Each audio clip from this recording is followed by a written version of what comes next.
कभी सब कुछ पहले जैसा हो पाएगा? क्या मैं कभी अपनी बेटी से नजरें मिला पाऊंगा, अपनी पत्नी से नजरें मिला पाऊंगा? वो समाज जिसका मैं बरसों से हिस्सा रहा हूं, उसका सामना कैसे करूंगा? लोग मुझे हमदर्दी भरी निगाहों से देखते हैं, लेकिन फिर भी मुझ पर जो दाग लगा है, क्या वो कभी मिट पाएगा? क्या लोग कभी मुझे एक आरोपी की नजर से देखना बंद कर पाएंगे?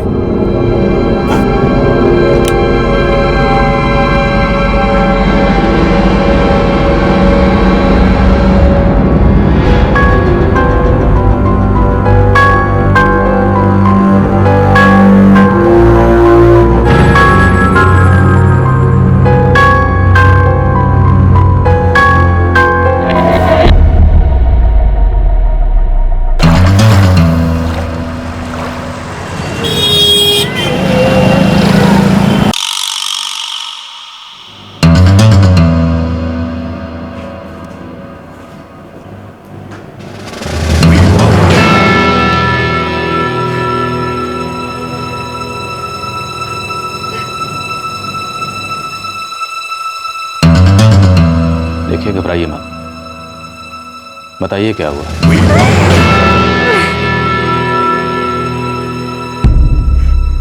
साहब, मैं काम पर था जब इसका फोन आया। लगभग 2:30 बज रहे थे। इसकी आवाज बहुत घबराई हुई लगी। मैं तुरंत घर चला आया। देखो पूर्णिमा, हमारे लिए ये जानना बहुत जरूरी है कि आखिर हुआ क्या है। बताइए। वो हमारा मकान मालिक है।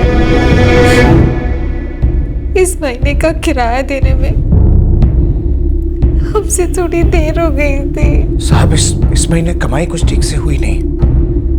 मैं टैक्सी चलाता हूँ, मेरी खुद की टैक्सी है।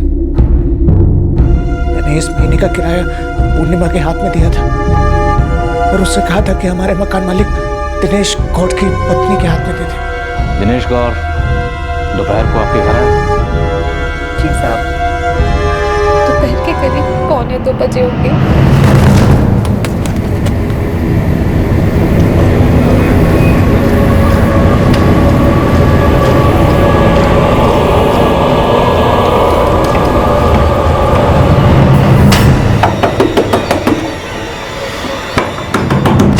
हम ऊपर वाले माले पे किराए पर रहते हैं। दिनेश गौर उसकी पत्नी और बेटी के साथ नीचे रहता है। जब वो आपके घर पर आया, उसके बाद क्या हुआ?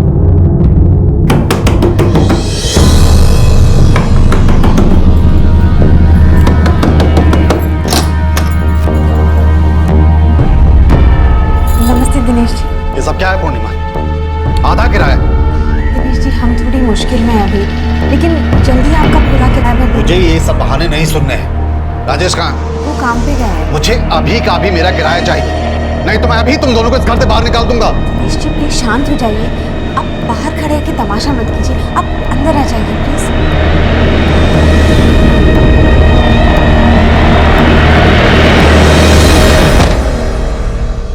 सब वो बाहर चीखने चिल्लाने लगा और मैं बहुत डर गई, इसलिए उसको अंदर बुलाया और चाय बनाने रसोई में चली गई।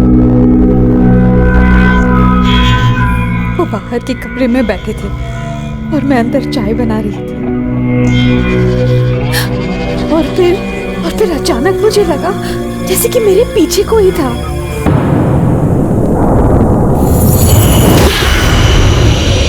दिनेश जी, आप क्या कर रहे हैं दिनेश जी? सारा किराया माफ कर दूंगा। दिनेश जी, मैं आपकी बात इज्जत करती हूँ, प्लीज आप। प्यार भी तो इज्जत देने जैसा ही है ना। अरे छोड़िए। मैं रोती रही, गिड़गिड़ाती रही, लेकिन उसने मेरी एक नहीं सुनी। नहीं दिनेश जी, ऐसा मत कीजिए, छोड़ दीजिए मुझे प्लीज।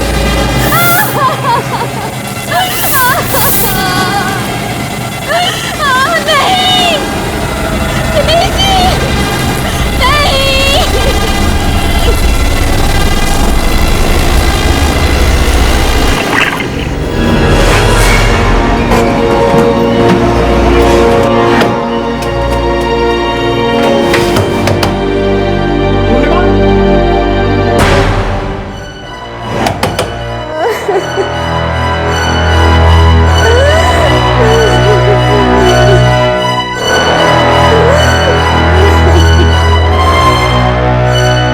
साहब मेरा बस चलता तो उसको तभी जान से मार देता, पर इस तरह कानून को हाथ में लेना ठीक नहीं लगा। ऐसे चुप भी तो नहीं बैठ सकते थे ना साहब। अर्चना, इन्हें मेडिकल के लिए लेके जाओ। आप बेफिक्र रहिए, इस दिनेश कौर को हम देख लेंगे।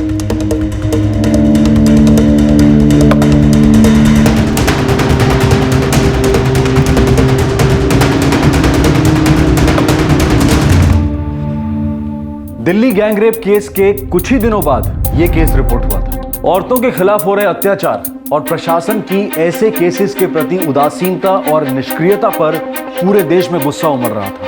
ऐसे हालात में जैसे ही इस केस की एफआईआर दर्ज हुई, पुलिस तुरंत कार्रवाई करने में जुट गई।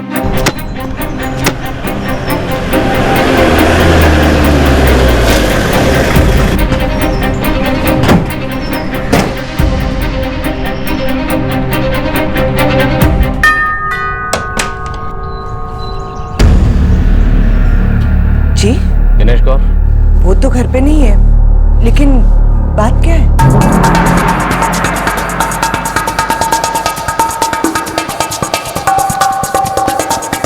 सर, वो घर पे नहीं। कहाँ गए? वो हमारे बाकी घरों से किराया लेने गए हैं, लेकिन हुआ क्या है? कौन नंबर बताइए उसका? जी, 4447689888। चलो। लेकिन बात क्या है इंस्पेक्टर साहब? आपके पति ने किसी का रेप किया।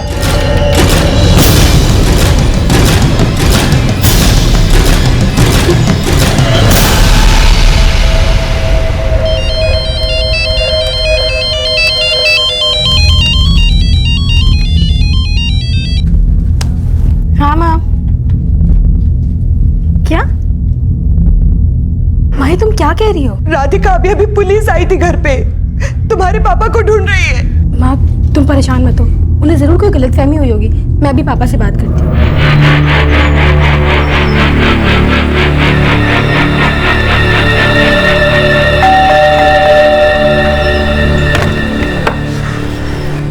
अरे दिनेश जी, नमस्ते। आइए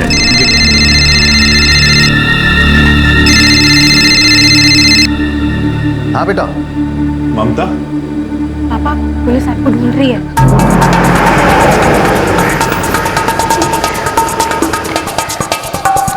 क्या? पर क्यों? पापा वो लोग घर आए थे। पर क्यों बेटा? पापा मम्मी का फोन आया था, वह कहाँ? बेटा साफ साफ बता, आखिर हुआ क्या है? दिनेश कौर, बेटा मैं तुमसे बाद में बात करता हूँ। हेलो पापा। दिनेश कौर, जी मैं ही हूँ। सर आप बताते क्यों नहीं? आखिर मैंने किया क्या है? सर बताइए ना। हम तुम्हें रेप के चार्जेस में अरेस्ट कर रहे हैं। क्या? कैसी बात कर रहे हैं आप? हमारी किराएदार पूर्णिमा लालचंद ने तुम पर रेप के चार्जेस लगाए। सर वो झूठ बोल रही होगी सर। सर मानिए मेरी बात सर, मैंने ऐसा कुछ नहीं किया सर।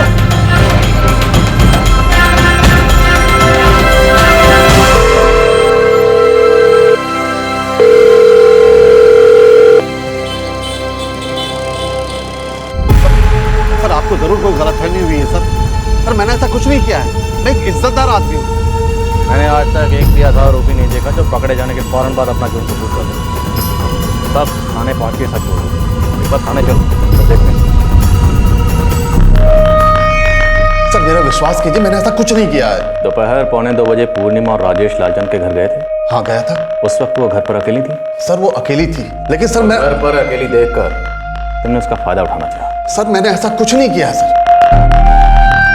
सर आप समझ नहीं रहे, मेरे पापा ऐसा कर ही नहीं सकते हैं। देखिए उनसे पूछताछ चल रही है, सर जल्दी सामने आ जाएगा। सर हम उस मोहल्ले में कई सालों से रह रहे हैं, आप किसी से भी पूछ लीजिए, मेरे पति इज्जतदार आदमी है। आपके पति आपके किराएदार पूर्णिमा और राजेश के घर दोपहर 1:45 गए थे या नहीं? हाँ गए थे।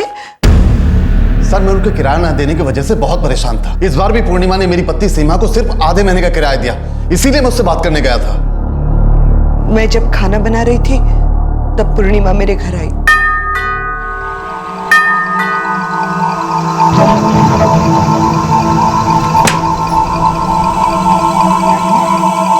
नमस्ते सीमा जी।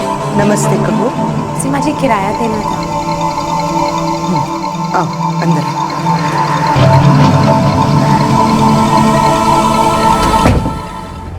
मैंने पूर्णिमा से किराया लिया और राधिका के पापा के घर लौटते ही उन्हें दे दिया। वो तकरीबन 1 बजे के करीब घर लौटे थे। सीमा, ये तो आधे महीने का ही किराया है। अच्छा, मैंने तो बिना गिने ही रख लिया था। ये लोग ना मेरे सब्र का कुछ ज्यादा ही फायदा उठा रहे हैं। मुझे इनसे सख्ती से पेश आना हुआ। आप पहले खाना खाइए, बाद में जाइए। आइए, शुरू कीजिए। और फिर आपके पति उनसे निपटने के लिए चले गए? नहीं, वो सिर्फ बात करने के लिए गए थे। एक औरत को घर में अकेले देखकर तुम्हारी नीयत खराब हो गई और तुमने उसका फायदा उठाना चाहा। नहीं सर, मेरा झगड़ा हुआ था, वो भी सिर्फ किराए के लिए। उन्होंने पिछले 3 महीने से मेरे घर का किराया नहीं दिया है। जो हो गया उसे भूल जा। ज्यादा हल्ला मचाने की सोच रहा भी मत। मैं लोगों से कह दूंगा कि 3 महीने का किराया बाकी है इनका। तुमने पूर्णिमा को धमकी दी थी कि अगर उसने इस रेप की कंप्लेंट किसी से की तो तुम उन्हें 3 महीने का किराया ना देने की वजह से घर से बाहर निकाल दो। सर, मैंने ऐसा कुछ नहीं किया है, बल्कि जब वो मुझ पर चिल्लाने लगी तो मैं वहां से चला आया। वो मुझ पर चिल्ला रही थी। दिनेश जी नमस्ते। ये सब क्या है पूर्णिमा? आधा किराया। दिनेश जी, हम थोड़ी मुश्किल में हैं अभी, लेकिन जल्दी आपका पूरा किराया भर देंगे। मुझे ये सब बहाने नहीं सुनने हैं। राजेश कहाँ? वो काम पे गए हैं। 3 महीने का किराया बाकी है। तुम लोग कभी भी वक्त पे किराया नहीं देते हो। राजेश को टैक्सी खरीदने के लिए मैंने उधार दिए थे, उसने उसका भी 1 पैसा चुकता नहीं किया। देखो, दिनेश जी, आजकल ज्यादा कमाई नहीं हो पा रही है, पर आप भरोसा रखिए, आपके पूरे पैसे हम जल्दी चुका देंगे। ये बात है ना, मैं कई बार सुन चुका हूँ। मुझे आज ही मेरा किराया चाहिए, नहीं तो मैं तुम दोनों को आज ही इस घर से बाहर निकाल दूंगा। और तुम्हारा ये जो फ्रिज टीवी पड़ा है ना, इसे बेचकर अपना किराया वसूल कर लूंगा। आप ऐसा नहीं कर सकते। मैं ऐसा ही करूंगा। अब निकलिए यहाँ से, अभी चलिए निकलिए। तुम मुझे मेरे घर से बाहर निकाल रही हो? तुम मेरे साथ ऐसा व्यवहार नहीं कर सकती हो। लेकिन अभी इस घर में मैं रह रही हूँ, क्योंकि इस घर को किराए पर मैंने लिया है और आपको यहाँ से निकलने के लिए कह रही हूँ। निकलिए यहाँ से, चलिए।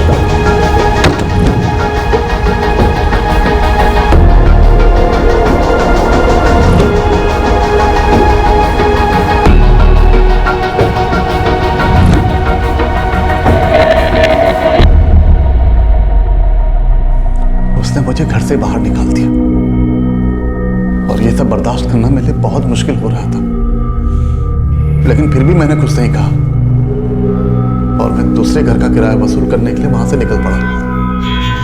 तुम जो कह रहे हो, पूर्णिमा लालचंद ने हमारे पास जो बयान दर्ज करवाया है, ये दोनों बयान बिल्कुल अलग अलग हैं। सर, वो झूठ बोल रही है। उन पर मेरा उधार है, घर का किराया बाकी है। 1.5 साल पहले मैंने राजेश को टैक्सी खरीदने के लिए पैसे उधार दिए थे, वो भी उन्होंने नहीं लौटाए हैं। मुझे तो विश्वास ही नहीं हो रहा कि पैसे ना लौटाने के लिए कोई आदमी इतने नीचे गिर सकता है। वो भी यही कह रही है कि कोई इंसान अपना किराया वापस पाने के लिए, अपना कर्ज वापस पाने के लिए इतना नीचे कैसे गिर सकता है। एक औरत का फायदा उठाने के बाद उसे चुप रहने की धमकी कैसे दे सकता है, सिर्फ इसलिए कि वो तुम्हारी किराएदार है, सिर्फ इसलिए कि उन पर तुम्हारा उधार है। ये सब मनगढ़ंत कहानियां हैं। वो मेरा पैसा नहीं लौटाना चाहते हैं, इसीलिए मुझे झूठे केस में फंसा रहे हैं। अब जो भी कहना मजिस्ट्रेट के सामने कहना, और क्या सच है क्या झूठ, ये मेडिकल रिपोर्ट के बाद सामने आ जाएगा।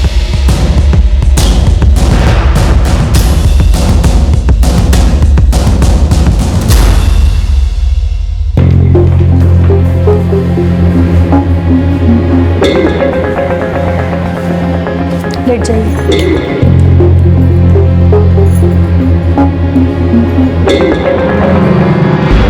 उन्हें मजिस्ट्रेट के सामने केस रखने दीजिए।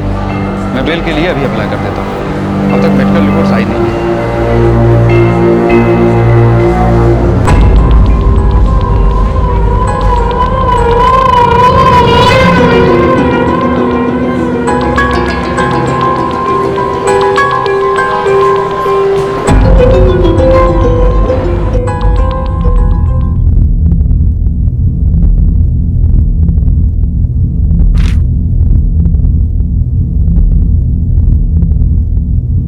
सर, मेरे क्लाइंट अपने ऊपर लगे आरोप को मानने से इनकार करते हैं। ये पूरी कहानी ही झूठी है। पुलिस की इनसे पूछताछ पूरी हो चुकी है और मेडिकल रिपोर्ट अब तक आई नहीं है। इसलिए मैं आपसे रिक्वेस्ट करता हूं कि मेरे क्लाइंट को बेल दे दी जाए। बेल एप्लीकेशन नामंजूर की जाती है। आरोपी को न्यायिक हिरासत में लिया जाए। कोर्ट पुलिस को जल्द से जल्द चार्जशीट फाइल करने का ऑर्डर देती है। साथ ही इस केस की संवेदनशीलता को देखकर तहकीकात की जाए और पीड़ित महिला को किसी भी प्रकार से परेशान ना किया जाए।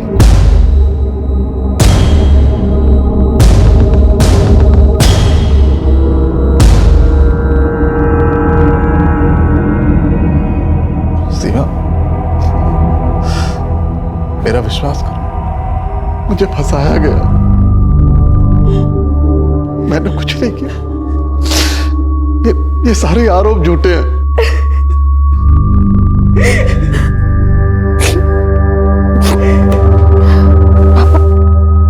हमें आप पे पूरा भरोसा है। हमें पता है आपने कुछ नहीं किया।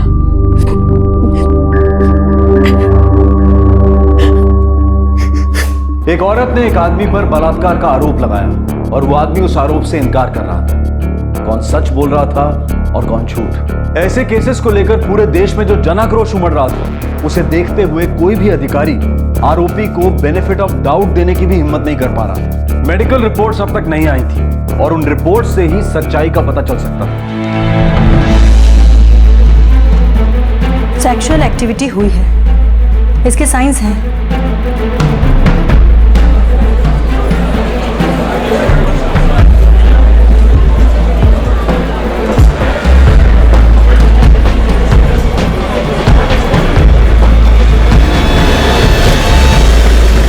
सर, आपने दिनेश जी के खिलाफ क्या कार्रवाई की?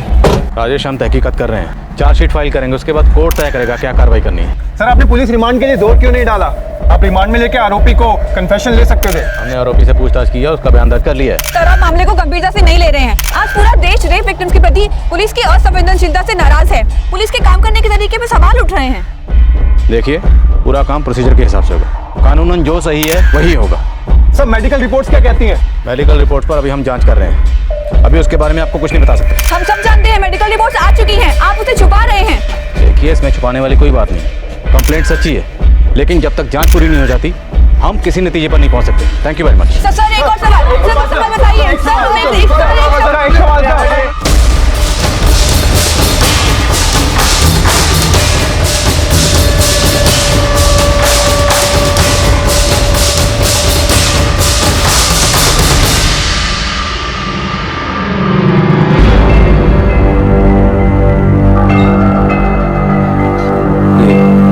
क्या तुम्हें लगता है ये सब सच है?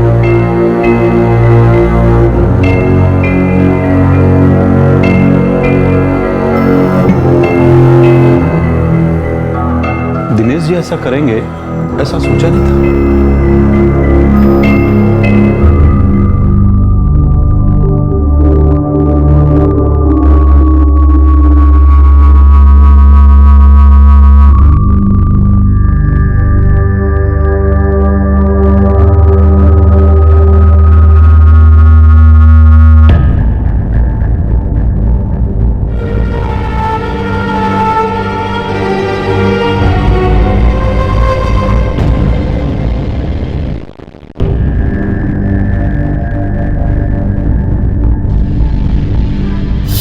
क्या पता साहब दिनेश जी ने ऐसा क्यों किया, लेकिन वो ऐसे इंसान लगते तो नहीं थे। सर, दिनेश जी इज्जतदार इंसान है। उन्होंने जिंदगी में कड़ी मेहनत की है। घर के अलावा उनके पास 4-5 और प्रॉपर्टीज हैं। रिटायरमेंट उन्होंने जल्दी ले लिया था। किराए पर अच्छा गुजारा कर रहे थे। ये राजेश और पूर्णिमा कब से रहते हैं यहाँ? 2 साल से ऊपर हो गया होगा सर। इससे पहले कोई झगड़ा? सर, होता होगा तो पता किसे चलता है। सर, दिनेश जी नेक हैं। उन्होंने राजेश को टैक्सी खरीदने के लिए पैसे दिए थे, लेकिन पूर्णिमा के साथ उन्होंने ऐसा क्यों किया मुझे समझ में नहीं आ रहा। दिनेश जी जैसा आदमी अगर ऐसा कर सकता है तो फिर आदमी किस पर भरोसा करे? ऐसे तो इंसानियत से ही भरोसा उठ जाएगा। आप दिनेश गौर को कब से जानते हैं? लगभग 6 साल से सर। समझ में नहीं आता सर, इस उम्र में दिनेश जी ने अपनी इज्जत क्यों ऐसे गंवा दी? उनकी पत्नी है, बच्ची है, पता नहीं दोनों पर क्या गुजर रही होगी सर। मैं शहर की तरफ टैक्सी चला रहा था, तभी अचानक पूर्णिमा का फोन आया। देखिए, मैं जानता हूँ कि जो हुआ बहुत बुरा हुआ। मैं समझता हूँ इस हादसे को बार बार याद करना आप लोगों के लिए काफ़ी मुश्किल है, पर फिर भी अगर आप अपनी पत्नी को तैयार कर सकें कि वो हमें बताएं कि क्या हुआ, कैसे हुआ, कहाँ हुआ। देखिए, वो सब बताएं ये ज़रूरी नहीं है, पर हमारी जानकारी के लिए इस हादसे को समझना ज़रूरी है।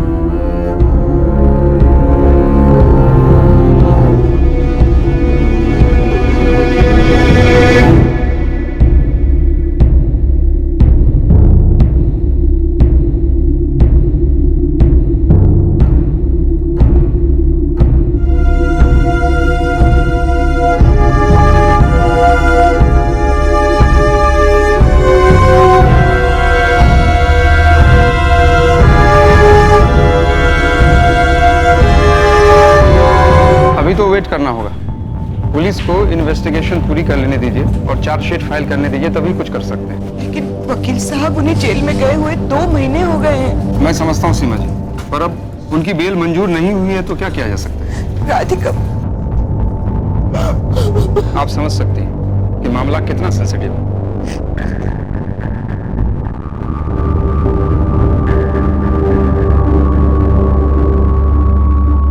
सर, ये रही पूरी रिपोर्ट। दिनेश गौर? जी सर। जो भी दिनेश गौर को जानता था उन्हें ये बात सुनकर धक्का लगा, और कोई भी ये बात मानने को तैयार नहीं है कि दिनेश गौर ऐसा कर सकता है। और आस पड़ोस में भी उनकी बहुत इज्जत है। हाँ, जहाँ काम करता था वहाँ भी पूछताछ, पर वहाँ भी कोई मानने को तैयार नहीं है कि वो ऐसा कर सकता है। तो मेडिकल रिपोर्ट से भी कुछ क्लियर नहीं हो रहा है। सेक्सुअल एक्टिविटी हुई है, इसके साइंस हैं। हाँ, सेक्सुअल इन्वॉल्वमेंट तो पॉजिटिव है, पर बॉडी पर स्ट्रगल के कोई साइन नहीं है। Yes, it's a fact. हमने पूरी बॉडी का चेकअप किया, मगर स्ट्रगल के कोई भी निशान नहीं। पूर्णिमा लालचंद का कहना है कि उसके साथ जबरदस्ती हुई। उसने खुद को बचाने की बहुत कोशिश की, जबकि मेडिकल रिपोर्ट में स्ट्रगल की कोई साइन नहीं। सर, वो इस हादसे की अकेली चश्मदीद गवाह है और उसके बयान पर ही केस बनाया गया। और उसका कहना है कि हादसे के तुरंत बाद उसने अपने पति को फोन किया, पर यह बात फोन रिकॉर्ड से सच साबित होती है। दिनेश और उसकी पत्नी सीमा ने यह कबूल किया है कि 29 दिसंबर 2012 को दोपहर 1:45 बजे दिनेश पूर्णिमा के घर गया था। चार्जशीट फाइल करते हैं। हमें ये लिखना होगा कि सारे एविडेंस सर्कमस्टेंशियल है।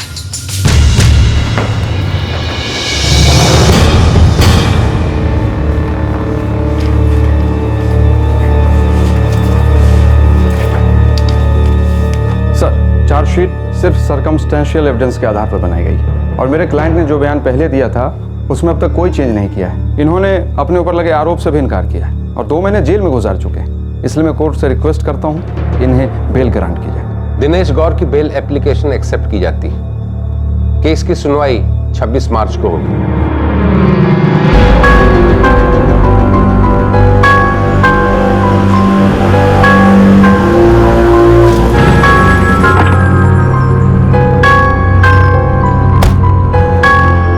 दिनेश जी, कैसे हैं आप?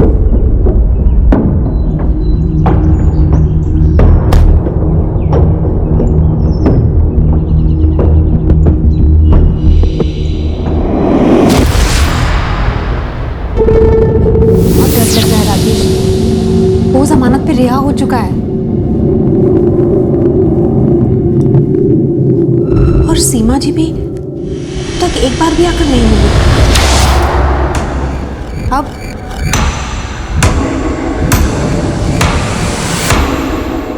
केस की सुनवाई जल्द ही शुरू होने वाली थी। दिनेश गौर को जमानत मिल चुकी थी। इनोसेंट अंटिल प्रूवन गिल्टी, यानी कि आरोप साबित होने तक आप बेकसूर हैं। यह हमारी न्याय व्यवस्था का मूल मंत्र है। दिनेश पूरी तरह से टूट चुके थे। हमारी न्याय व्यवस्था के हिसाब से वो अब तक सिर्फ आरोपी थे, अपराधी नहीं। लेकिन दिनेश को ऐसा लग रहा था कि उन पर लगा ये दाग कभी नहीं मिट पाएगा।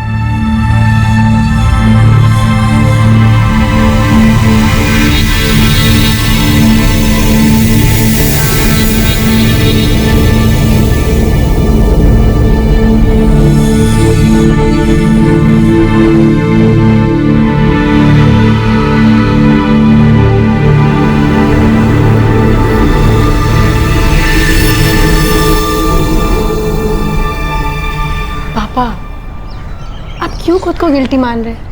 हम सबको पता है कि आपको फंसाया गया है।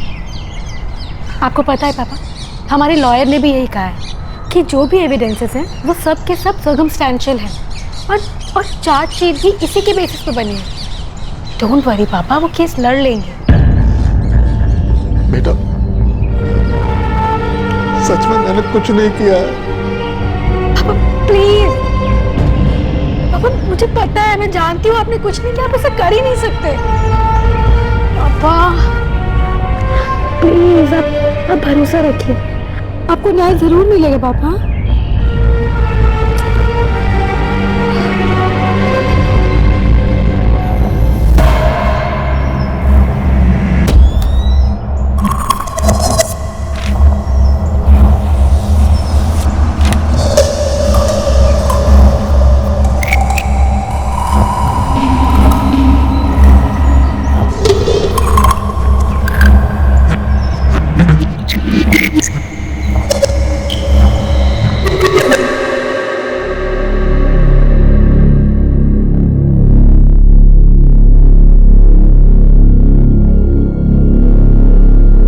बताइए क्या क्या हुआ था और कैसे। जज साहब, मैं काम पर था, मेरी पत्नी पूर्णिमा का फोन आया। करीब 2:30 बज रहे थे, वो बहुत घबराई हुई थी। मैं तुरंत घर चला गया। घर पहुंचा तो पूर्णिमा बहुत घबराई हुई थी। उसने बताया कि हमारे मकान मालिक दिनेश कौर हमारे घर आए थे और किराया मांग रहे थे और अपना पुराना उधार भी वापस मांग रहे थे। उसने उन्हें समझाने की कोशिश की, शांत करने की कोशिश की और वो चिल्लाने लगे, चीखने लगे। उन्होंने मेरी पत्नी के साथ बदतमीजी की। जब उन्हें घर से बाहर निकालने की कोशिश की तो उन्होंने उसका हाथ पकड़ लिया। वो उनके ऊपर चिल्लाई और उसने अपना हाथ छुड़ा के उन्हें घर से बाहर निकाल के दरवाजा बंद कर दिया। उनके बुरे बर्ताव की वजह से बेहद सदमे में थी। और फिर? वो बहुत परेशान थी जज साहब। आगे क्या हुआ?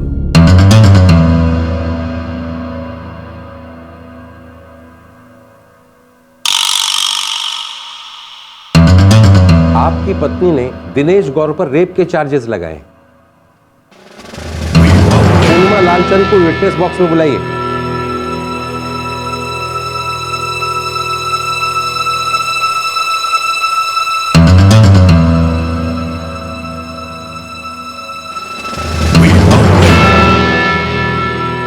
कोर्ट को ठीक ठीक बताइए क्या हुआ था।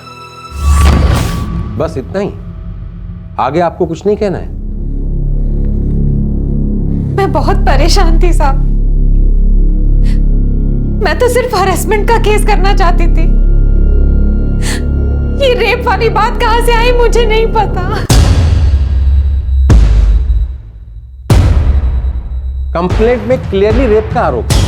आईपीसी 376 के तहत चार्ज लगाए गए हैं और आप कह रहे हैं कि आपको पता नहीं रेप की बात आपकी कंप्लेंट में कहां से आई? क्या आपको पता था कि ये केस रेप के लिए दर्ज किया गया है? मैं सिर्फ बुरे बर्ताव और हरेसमेंट का केस करना चाहती थी। क्या पुलिस ने आपको आपकी कंप्लेंट पढ़कर नहीं सुनाई थी? इन्वेस्टिगेटिंग ऑफिसर को बुलाइए।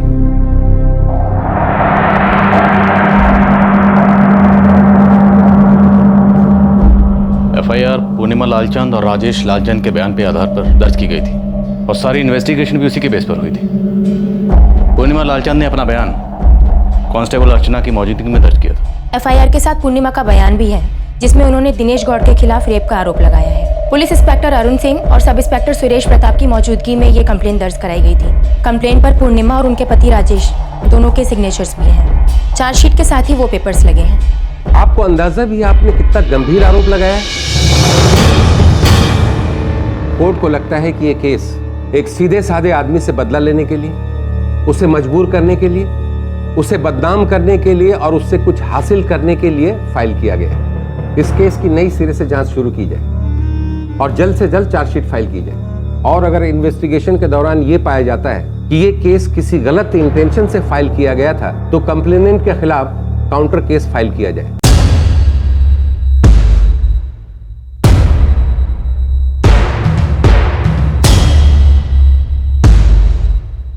दोनों शिकायतकर्ताओं ने कोर्ट में अपने बयान बदल दिए थे, तो फिर यह केस क्यों दर्ज किया गया था? उन दोनों ने इस तरह अचानक इस आरोप से इनकार क्यों किया? तुम दोनों ने बहुत झूठ बोल लिया। अब मुझे सच सुनना है, पूरा सच। साहब उन्होंने मेरी पत्नी के साथ बदतमीजी की थी, वो बहुत परेशान थी। चुप! बहुत नौटंकी कर ली तुमने। अब तुम दोनों की नौटंकी और बर्दाश्त नहीं करूंगा। पहले तुम दोनों ने रेप का केस फाइल किया और बाद में अदालत में अपने बयान से मुकर गए। क्यों?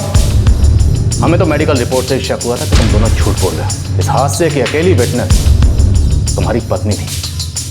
इसी के बयान को आधार बनाकर चार्जशीट फाइल की गई थी। बहुत हो गया। चलो शुरू हो जाओ। अब बोलो, सच क्या है? देखिए, केस की पहली सुनवाई की तारीख करीब आती जा रही है। सिर्फ सर्कमस्टेंशियल एविडेंस है, मतलब ऐसा कोई सबूत नहीं है जिसके बूते पर आरोप साबित हो सके। मेडिकल रिपोर्ट से भी साफ पता चल रहा है कि किसी तरह की कोई जोर जबरदस्ती नहीं हुई है। फिर भी मैं तुम लोगों की तरफ से केस लड़ूंगा, लेकिन पहले तुम दोनों को मुझे सब कुछ सच सच बताना होगा, क्योंकि मुझे इस कंप्लेंट पर ही शक है। साहब, हम सिर्फ हरेसमेंट का केस ही दर्ज कराना चाहते थे। सॉरी, आपने केस रेप का फाइल किया है। अब आप क्या करना चाहते थे और आपने क्या किया है, इससे कोई फर्क नहीं पड़ने वाला। स्टेटमेंट पर तुम दोनों के साइन हैं। अखबारों में, मीडिया में ये केस इतना उछाला जा रहा था और फिर भी 3 महीनों तक तुम लोगों ने कुछ भी नहीं कहा। साहब, हमने तो इनसे पहले ही कहा था कि सिर्फ हरेसमेंट का केस करते हैं। राजेश, अब तो वो हमें घर से निकाल ही देगा। तो क्या करूं मैं? तो वैसे ही काम धंधा ढंग से नहीं चल रहा। सर, जो उधार लिया है वो तो चुकता हो नहीं रहा, ऊपर से 3 महीने का किराया। एक काम करते हैं, उस पर ना हरेसमेंट का केस डाल देते हैं। कुछ नहीं होगा उससे, हम ही केस हार जाएंगे। बहुत कर्जा लिया हुआ है और सभी बात जानते हैं। सब हमारे खिलाफ हो जाएंगे। सब समझ जाएंगे कि पैसा नहीं चुकता करना चाहते, इसलिए ये केस कर रहे हैं। फिर क्या करें? कोई ऐसा आरोप लगाते हैं कि वो समझौता करने को तैयार हो जाए। मतलब? रेप का केस डाल देते हैं उसके ऊपर, कर्जा किराया सब माफ हो जाएगा। लेकिन अगर ये साबित हो गया कि उसने ऐसा कुछ नहीं किया है तो?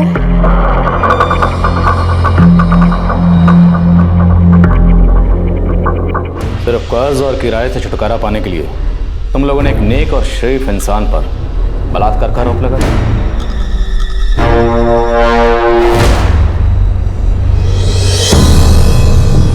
और तुम्हें लगता है कि ये केस कोर्ट में टिकेगा?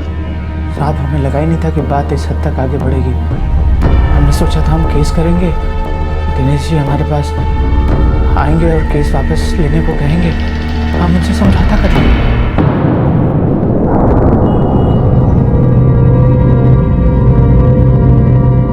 बहुत डर लग रहा है राजेश।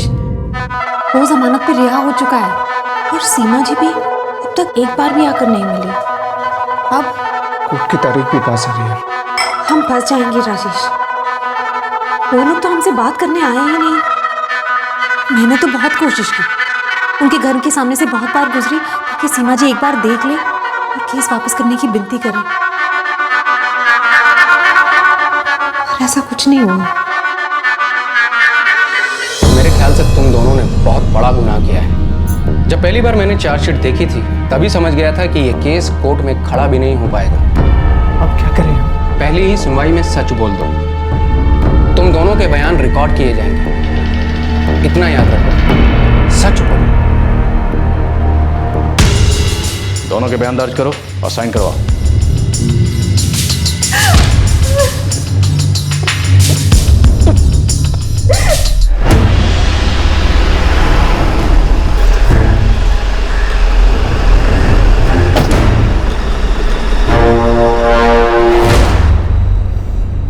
दिनेश जी, सीमा जी, मैं आप दोनों से माफ़ी मांगना चाहता हूं कि मैं आपके साथ सख्ती से पेश आया, जबकि आप एक नेक इंसान हैं। मेरे ख्याल से आप समझ सकते हैं कि मैं सिर्फ अपनी ड्यूटी कर रहा था। आपके खिलाफ कंप्लेंट दर्ज हुई थी और FIR रजिस्टर हो चुकी थी, तो आपको कानूनी हिरासत में लेकर मुझे आपसे पूछताछ करनी ही थी। इसलिए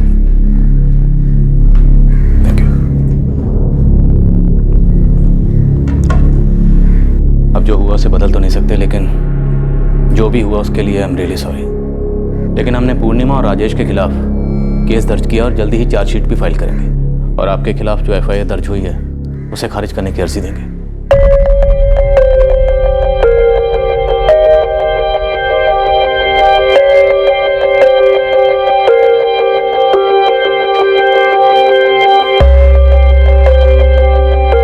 पापा, पापा, मैं ऑफिस जा रही हूँ, ठीक है? Bye bye.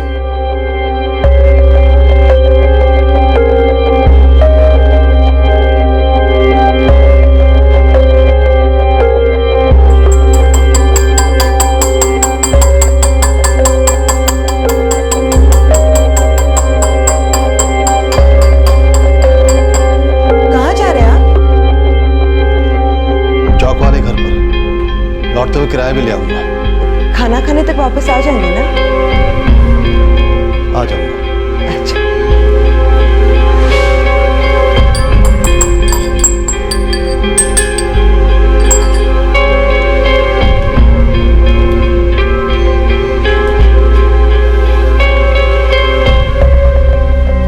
दिनेश जी, कैसे हैं आप? आजकल नजर नहीं आते, क्या बात है? बस ऐसे ही।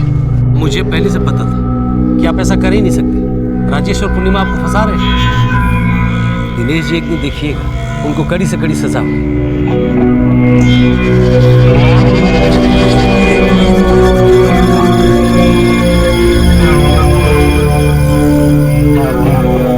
अब सच सामने आ चुका है, पर क्या उससे मैंने जो कुछ भी सहा, जो दुख दर्द सहन किया, वो कम होगा?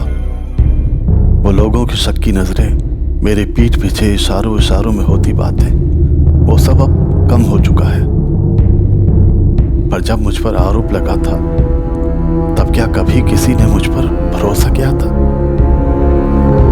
क्या सिर्फ पैसों के लिए लोग इतना नीचे गिर सकते हैं?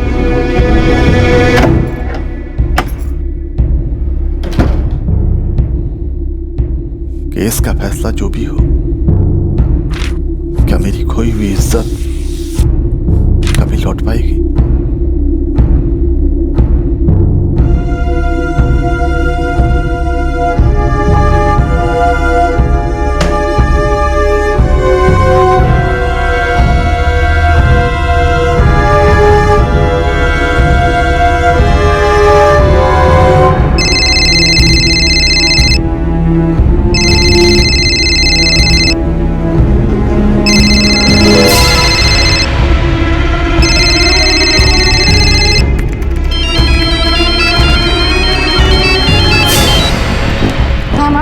राधिका, तुम्हारे पापा 11 बजे से गए हुए हैं। कह के गए थे कि खाना खाने तक वापस आ जाएंगे, लेकिन अभी तक नहीं लौटे हैं और अपना फोन भी नहीं उठा रहे। कहाँ गए पापा? बोल के तो गए थे कि चौक रोड वाले घर पे जाएंगे और लौटते वक्त किराया भी लेकर आएंगे, लेकिन मैं सबको फोन कर चुकी हूँ, वो तो आज किराया लेने गए ही नहीं। अच्छा बात, तुम चिंता मत करो, मैं एक काम करती हूँ, मैं खुद देख कर आती हूँ और मैं विवेक को भी साथ में लेके जाती हूँ। ठीक है बेटा। हेलो विवेक।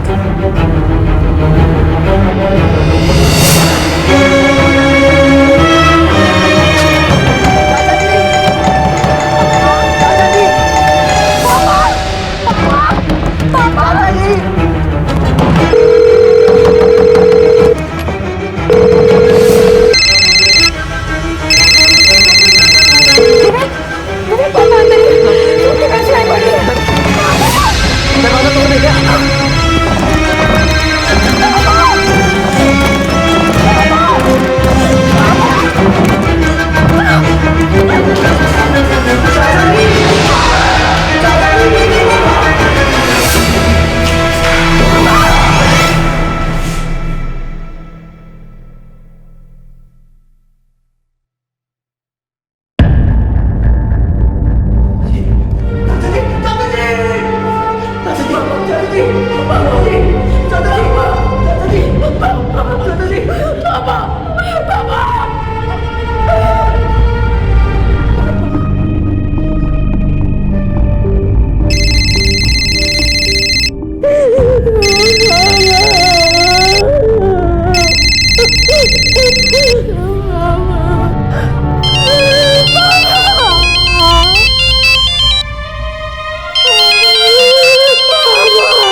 चाची जी मैं विवेक। हाँ विवेक, तुम्हारे चाचा है वहाँ पे? चाचा जी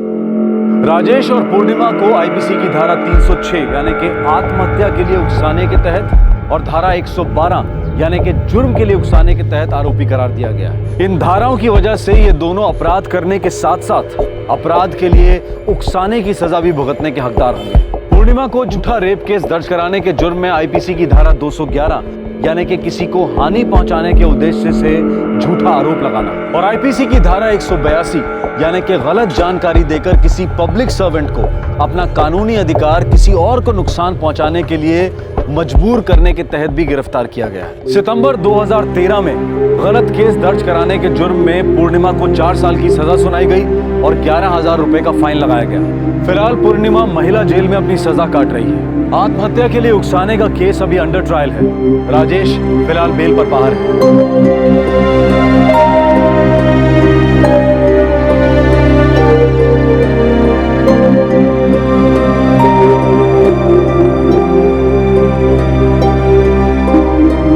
क्या ये सारे झूठे केसेस न्याय मांगने आई सच में पीड़ित महिलाओं पर अन्याय नहीं? कई बार लोग अपने निजी स्वार्थ के लिए, किसी को मजबूर करने के लिए या फायदा उठाने के लिए रेप और डाउरी हैरेसमेंट के कानून का गलत इस्तेमाल करते हैं। अगर हम चाहते हैं कि दहेज और बलात्कार के केसेस से निपटने के लिए सख्त से सख्त कानून बने, तो हमें यह भी देखना होगा कि इन कानूनों का गलत इस्तेमाल करने वालों के खिलाफ भी सख्त कार्रवाई हो। हमारे आज के एपिसोड की दूसरी कहानी। को किसने कहा था? तुझे पता भी है कि हम रसीदों का रिकॉर्ड कैसे रखते हैं? मुझे खबर चला, आप ऑफिस में नहीं थी ना, इसलिए। नहीं थी तो रसीद लेने से पहले तूने मुझे पूछा था क्या? और रसीद मिलने के बाद भी तो नहीं बताया? नहीं कहा, मैंने वो रसीद बच्चू भाई को फाइलिंग के लिए दी है। जवा दो ना पार्वती बहन। केम जवा दो बच्चू भाई? और आप होते कौन हो मुझे ये बताने वाले कि मुझे क्या करना चाहिए और क्या नहीं? मेहुल, तू कितने साल से यहाँ काम कर रहा है? तूने इसे रसीद क्यों दे दी? इसे पता भी है कि यहाँ काम कैसे होता है? और भाभी, तुझे जितना कहा जाए उतना ही कर, समझा?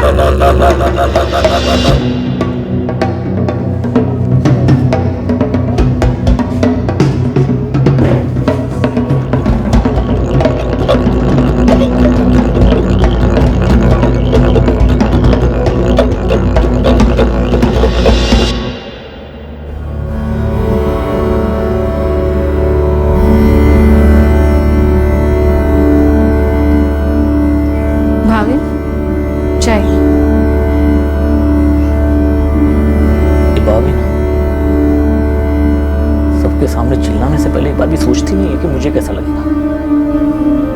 सारे ऑफिस स्टाफ के सामने मेरी बेइज्जती करती है।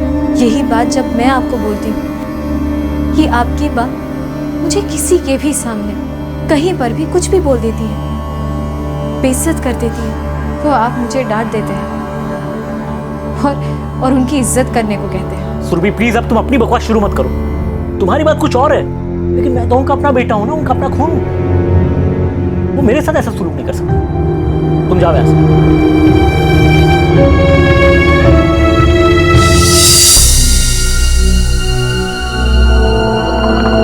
भावे, किसी को भी बेइज्जत होना अच्छा नहीं लगता, पर ये बात तब समझ में आती है जब वो खुद पे बीतती है।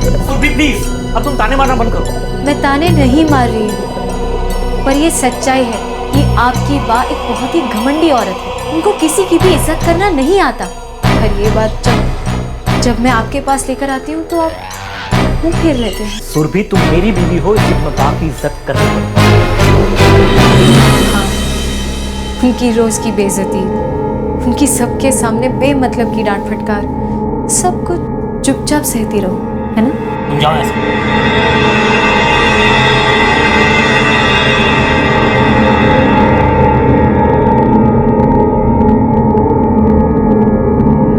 सत्ता की ताकत इंसान को घमंडी बनाती है। ऐसे लोग हमेशा दूसरों की बेइज्जती करते हैं। घर हो या ऑफिस, वो सभी पर बेवजह गुस्सा करते हैं। उन्हें एहसास ही नहीं होता कि उनके इस गुस्से और घमंड की वजह से किसी के दिल को चोट भी पहुंच सकती है। जो गुस्सा करता है, अकड़ में रहता है, उसे पता ही नहीं चलता कि दूसरे के मन में वो गुस्सा लावा बनकर उबल रहा है, और वो कब बदले की चाह बनकर बाहर आ जाए कोई नहीं जानता।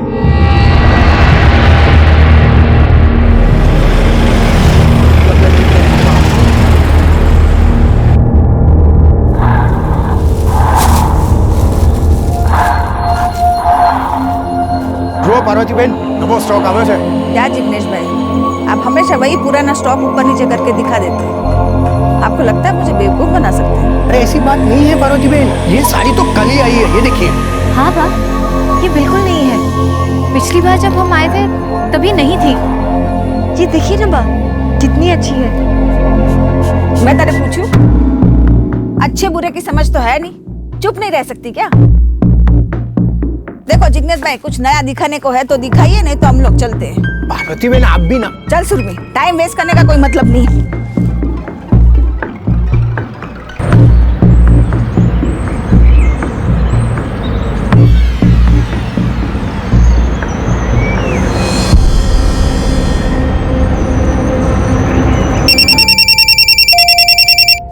हाँ बोल सुरभि। हेलो भाविन, मैं लक्ष्मी नगर के पास हूँ और मेरे पास घर वापस आने के पैसे भी नहीं हैं।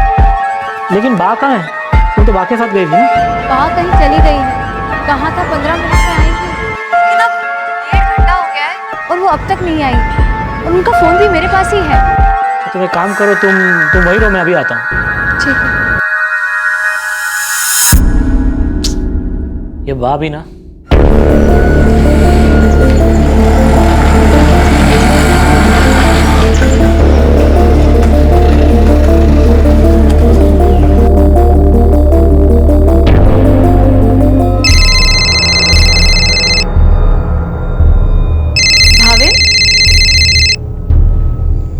बताया तो था कि बा अपना फोन मेरे पास छोड़ गई है।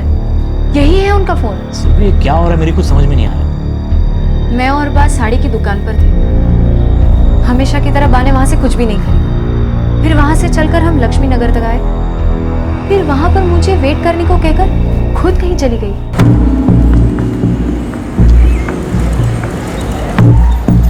सुरभि, एक काम कर, तू यहीं रुक, मुझे कुछ काम है, मैं 15 मिनट में वापस आती हूँ।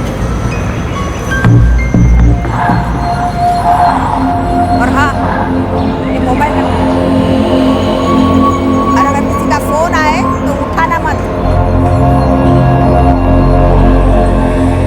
लगभग 4 बजे वो गई और 5:30 बजे तक वेट करने के बाद मैंने आपको फोन किया। बा मोबाइल भी साथ नहीं लेके गई ना, तभी तो उनका फोन मेरे पास है।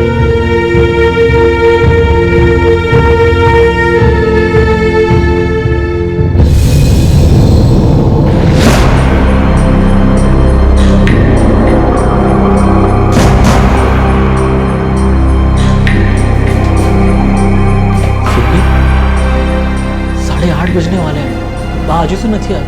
अब तो मुझे भी चिंता हो रही है। मैंने ऑफिस में भी फोन किया था, वहां पे भी नहीं है वो। पुलिस स्टेशन चले? क्या वो पहले भी कभी बिना कुछ बताए, बिना मोबाइल फोन लिए कहीं गई?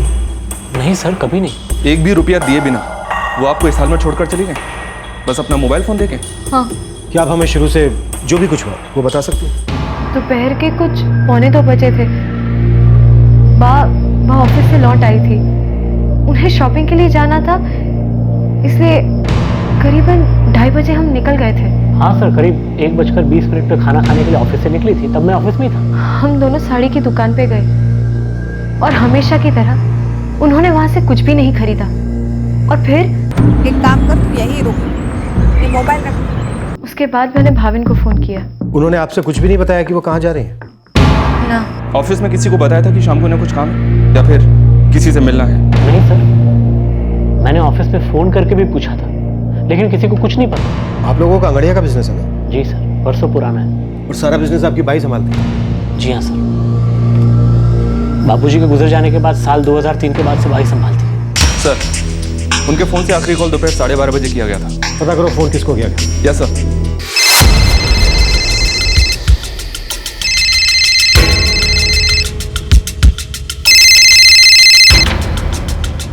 हेलो, हाँ कौन बोल रहे हैं? तमें कौन? PSI Solanki, city police station. Hardik Sonvariya बोल रहा हूँ। आप पार्वती शेठ को जानते हैं? हाँ हाँ, वो अंगड़िया वाली ना। आज दोपहर 12:30 बजे आपकी उनसे बात हुई थी? हाँ हुई थी, डिलीवरी के लिए फोन किया था। अच्छा मुझे ये बताइए कि आपका बिजनेस क्या है? मेरा डायमंड का बिजनेस है और पार्वती बहन के अंगड़िया से हमारा बरसों का रिश्ता है।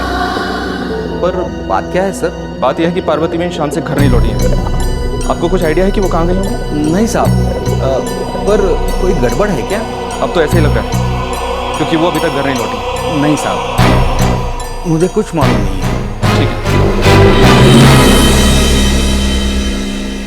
हम बाकी के पुलिस स्टेशन और पेट्रोल टीम को इन्फॉर्म कर देते हैं। कल सुबह तक वेट करते हैं।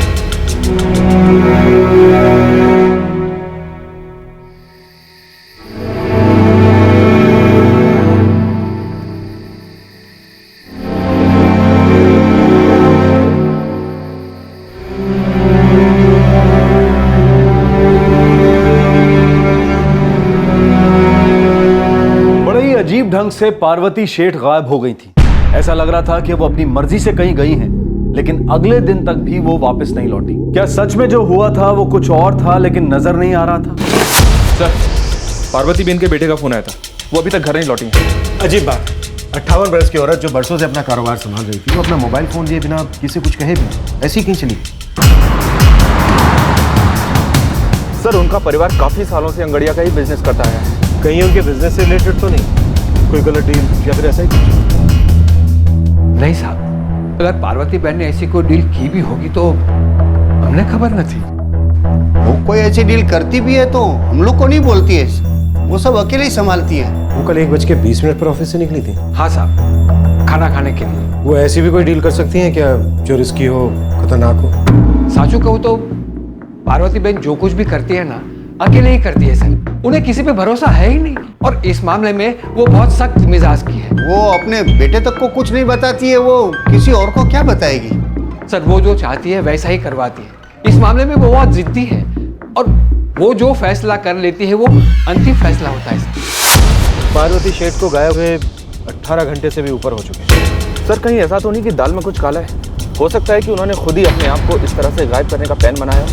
सर, वो ऑफिस से शॉपिंग के लिए 1:20 पर निकली थी, लेकिन उसके बाद उन्होंने कोई शॉपिंग नहीं की। बस इतना कहकर कि वो 15 मिनट में लौट आएंगी, वो वहाँ से चली गई और अपना फ़ोन भी साथ लेकर नहीं गई। वो खुद गायब हुई है या किसी ने उन्हें गायब करवाया?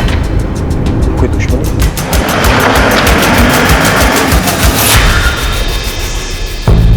सर, हमारा बिजनेस बहुत अच्छा चल रहा है। किसी के साथ कोई दुश्मनी? दुश्मनी? भाभी सेठ, आपकी बा को गायब हुए पूरे 18 घंटे हो गए, अभी तक कोई खबर नहीं। कोई तो वजह होगी। उनकी किसी के साथ कोई दुश्मनी थी या उन्हें किसी से कोई खतरा था? ऐसा तो नहीं है कि उन्हें किसी ने किसी डील के लिए बुलाया हो और उनके साथ कुछ गलत हो गया? आप कहना क्या चाहते हैं सर? मैं सिर्फ इतना कहना चाहता हूँ कि आपकी बा अभी तक नहीं लौटी, और आपकी पत्नी का कहना है कि वो अपनी मर्जी से कहीं गई। कहीं ऐसा तो नहीं कि किसी ने उन्हें बंदी बना लिया हो? मेरा मतलब उनका अपहरण कर दिया? नहीं सर, मुझे तो ऐसा नहीं लगता। और दुश्मन तो हर धंधे में होते ही हैं सर, खासतौर पे जब आप टॉप के 5 अंगड़े वालों में से हो तो हो सकता है ऐसा कुछ हुआ हो। आपको किसी पर शक है? क्या बात कर रहे हैं इंस्पेक्टर साहब? दुश्मनी, और वो भी पार्वती बहन से? पार्वती शेठ का बहुत बड़ा बिजनेस है। हाँ, और मेरा भी। लेकिन एक बात बोल दूं साहब मैं आपको, ये जो हमारा आंगड़ियां लाइन है ना, उसका एक उसूल है कि हम लोग कभी भी एक दूसरे के ग्राहक को टच नहीं करते। पार्वती बहन बहुत ही इज्जतदार औरत है, उनके अपने क्लाइंट्स हैं, हमारे अपने। साहब, ये धंधा बरसों की मेहनत और भरोसे पर ही टिका है, और हम लोग एक दूसरे का भरोसा कभी भी नहीं तोड़ते सर। हम एक दूसरे की बहुत इज्जत करते हैं साहब, और मैं बिना किसी शक के आपको ये कह सकता हूँ कि हम एक दूसरे के धंधे में कभी दखलंदाजी नहीं करते साहब, ये हमारा नियम है।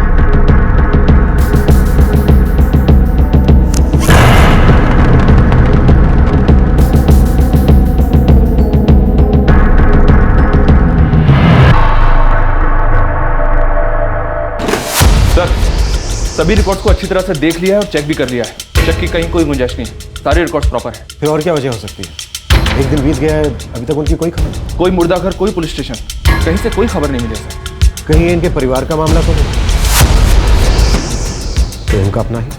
साहब मैं उनके घर पे 6 साल से काम कर रही हूँ। पूरे दिन का काम है? नहीं साहब, छुट्टा काम है। अच्छा ये बताओ कि पार्वती बेन का अपनी बहू से रिश्ता कैसा था? दोनों का जमता नहीं था साहब। अनबन छोटी मोटी थी या बड़ी थी? बा हमेशा सुरभि भाभी को डांटती रहती थी। मेरा मतलब है कि सुरभि भाभी कोई गलती करती थी तब भी उनको डांट पड़ती थी, और वो कोई गलती नहीं करती थी तब भी उनको सुनने को मिलती थी। आशु, रोज रोज बटाका शाक, तुझे और कुछ बनाना नहीं आता है क्या? बा आप जितने पैसे देते हो उतने में बटाटा ही आता है। मैं पैसे गिन के देती हूँ, उसका मतलब ये थोड़ी कि तू मुझे रोज यही सब्जी खिलाएगी। कोई और सब्जी नहीं ला सकती थी क्या? हाँ, सब्जी के भाव बढ़ गए हैं, उतने में और कुछ नहीं आता। सब्जी के भाव बढ़ गए या तेरी अक्ल घास चरने गई है? जा अठाणु ले आओ।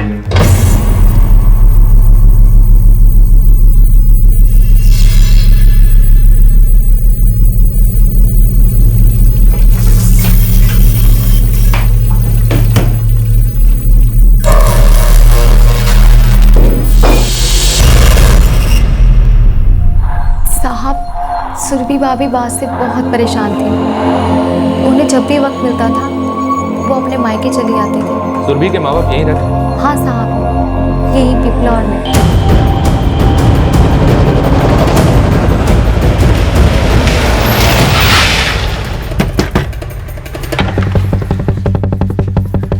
जी, आप सुरभि शेठ के बाबूजी हैं? हाँ जी सब, जब से पार्वती बहन के बारे में पता चला है ना, हम लोग भी बहुत परेशान हैं। आपकी बेटी सुरभि वो इंसान है जिसने आखिरी बार पार्वती शेठ को जाते हुए देखा था।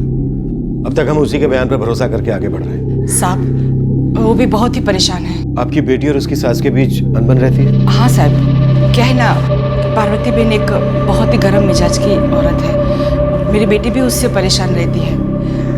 अक्सर वो घर पे आती है तो उसकी शिकायत करती है। हमने उसे समझाया भी था कि ऐसा कौन सा घर है जिसमें सास बहू के बीच में अनबन ना होती हो। बहू को तो झुकना ही पड़ता है। हम उसे ये भी बताते हैं कि अभी जो वो रह रही है वो उसका दूसरा घर है, मायका नहीं है। फिर वो शांत हो जाती है और चली जाती है। कांति भाई, जय श्री कृष्ण। अरे जय श्री कृष्ण विमल भाई। कोई આવ્યું છે તો પછી આવું? नहीं विमल भाई बेसो। इंस्पेक्टर साहब से सिटी पुलिस स्टेशन से। नमस्ते साहब। इंस्पेक्टर साहब, विमल भाई हैं हमारे मकान मालिक। सुरभि इनके लिए भी बेटी जैसी है। सर जितना जानते थे उस दिन सब बता तो दिया। एक बात पर छोड़। कौन सी बात? यह कि भाविन और उसकी माँ के बीच मनमुटाव था। क्यों? कहीं नहीं थी साहब। पार्वती बहन अपने बेटे से बहुत प्यार करती है, लेकिन उनका स्वभाव ही ऐसा है कि हर किसी के साथ सख्ती से पेश आती है। और भाविन को छोटा बच्चा तो है नहीं कि उसे सबके सामने डांट ले। 31 साल का हो चुका है सर, फिर भी पार्वती बहन सबके सामने उसे जो मन में आए बोल देती है। जब 21 साल का था तब उसके पिताजी गुजर गए और उसके बाद पार्वती बहन ने कारोबार अपने हाथ में ले लिया। भाविन को सिर्फ पॉकेट मनी देती थी। भाविन को कुछ भी अपनी मर्जी से करने का कोई मौका ही नहीं दिया। और दूसरी बात यह है सर कि हर बार बेइज्जत होना किसी को भी अच्छा नहीं लगेगा। जाहिर सी बात है कि भाविन इस बात से नाखुश था। पार्वती बहन को गायब हुए पूरे 3 दिन हो गए पर अभी तक उनकी कोई खबर नहीं। बेटा और बहू दोनों से उनके रिश्ते काफी कड़वे थे। कहीं उनके गायब होने के पीछे यही वजह तो नहीं? क्या आप लोगों को ये लगता है कि मेरी सास के गायब होने के पीछे मेरा हाथ है? आपके अपनी सास के साथ संबंध अच्छे नहीं है, ये बात किससे छुपी तो है। बिजनेस और घर दोनों जगह उन्हीं की चलती है। और हाँ, वो जिस तरीके से मेरे साथ बर्ताव करती है मुझे गुस्सा आता है। पर इसका मतलब ये तो आप वो आखिरी इंसान है जिसने पार्वती शेठ को गायब होने से पहले देखा था। तो इसमें मेरी क्या गलती? क्यों शॉपिंग के लिए मुझे साथ ले गई? लेकिन अपना मोबाइल फोन पार्वती शेठ आपको देकर क्यों चाहिए और कहाँ? मुझे कैसे पता होगा सर? वो अक्सर मुझे शॉपिंग पे लेके जाती है और फिर खरीदती कुछ नहीं है। वो क्या करने वाली है, क्या करेंगी, मुझे आज तक समझ में नहीं आया। और फिर मुझे कैसे पता होगा कि वो मोबाइल फोन मुझे क्यों लेके गए या फिर कहाँ गए? मेरे पास तो घर वापस जाने तक के पैसे नहीं थे। क्या आपके पति भाभी ने सबके पीछे? ये कैसी बात कर रहे हैं आप सर? फायदा तो उन्हीं का है, सारा बिजनेस, सारी प्रॉपर्टी, सब कुछ उन्हीं का हो जाए। अपनी माँ के होते हुए वो पाई के लिए मुहताज है। अगर पार्वती शेठ नहीं रही उनकी जिंदगी चैन से गुजरेगी। ये बिजनेस हो, घर हो या बाकी की प्रॉपर्टी, ये सब कुछ मुझे ही मिलने वाला है, क्योंकि मैं उनका इकलौता बेटा हूं, उनका वारिस हूं। आप लोग मुझ पे कैसे शक कर सकते हैं? पार्वती शेठ एक कड़क स्वभाव की है, आपको उनको एक पाई का हिसाब देना पड़ता है। 31 साल के हो गए हैं, फिर भी अपनी मर्जी से 1 भी रुपया खर्च नहीं कर सकते। इस बात को लेकर आपको अंदर ही अंदर गुस्सा तो आता है। तो इसका मतलब मैं अपनी माँ को गायब कर दूंगा? यही तो हम पूछ रहे हैं कि आपने गायब किया उन्हें। कैसी बातें कर रहे हैं आप? आपका दिमाग ठिकाने पे तो है? वो मेरी माँ है। एक ऐसी बात जो आपको आपके सिरे से जीने नहीं देती, जिस तरह की जिंदगी आप जीना चाहते हैं। फिर भी सर वो मेरी माँ है। हाँ थोड़ी सख्त जरूर है, लेकिन मैं तो उनको बचपन से ऐसे देखता आ रहा। देखिए आप लोग मेरी माँ को ढूंढ नहीं पा रहे, इसलिए तरह तरह की कहानियां बना रहे हैं। कहानी कौन बना रहा है ये तो हमें पता नहीं। भाविन जी, हम ढूंढ नहीं पा रहे हैं या फिर हमें कोई ढूंढने नहीं दे रहा। अब मुझ पर उंगली उठा रहे, मतलब क्या आपका? आप नहीं तो आपकी पत्नी से।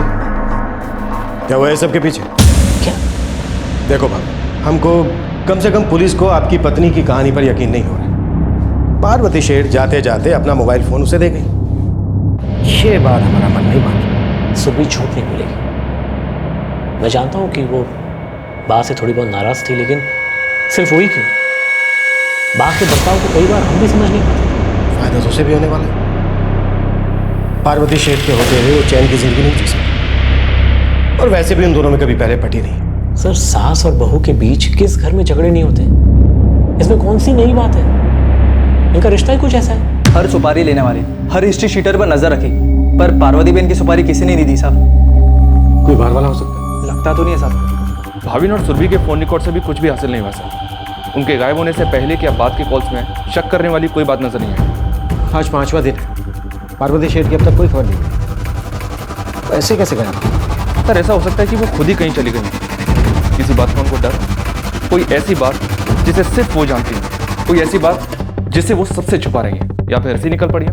सर उनके बारे में अभी तक जितना भी सुना है उससे तो ऐसे ही लगता है कि पार्वती बहन ऐसा कुछ कर सकती है। सर ऐसे केस में कोई ना कोई सुराग सामने आ ही जाता है, और कुछ नहीं तो कहीं ना कहीं से बॉडी मिल जाती है, पर यहाँ तो अभी तक कुछ नहीं। पार्वती शेठ के अचानक गायब हो जाने के बारे में पुलिस को अब तक कोई सुराग नहीं मिला था। अब तो ऐसा लगने लगा था कि वो अपनी मर्जी से ही कहीं चली गई, और फिर 1 हफ्ते के बाद उनके बारे में खबर मिली।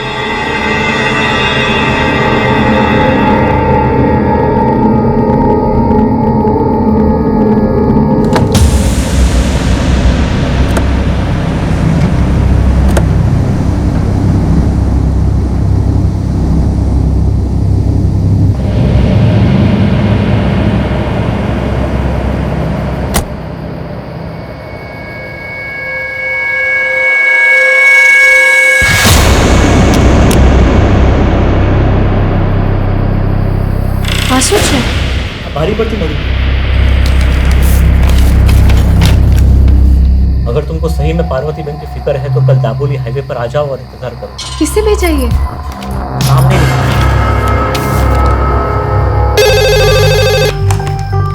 City police station. पार्वती बहन को ढूंढना आसान नहीं है। हेलो हेलो सर इस नंबर पे अभी जो कॉल आया था उसे ट्रेस करो फास्ट। पुलिस स्टेशन के गेट पे लेटर मिला है। क्या लिखा है इसमें? सर इसमें पार्वती बहन के बारे में लिखा है।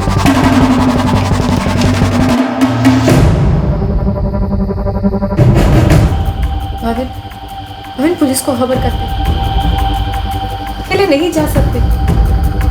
क्या पता अगर किसी ने वहां पर कोई और जाल बिछाया हो।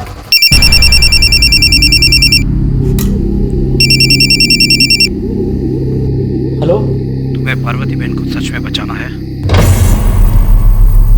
कौन बोल रहा है? रईस औरत है इसलिए मोटी रकम तैयार रखना। अपन मारी बात क्या छे? हेलो मारी बात क्या छे? किसका फोन था?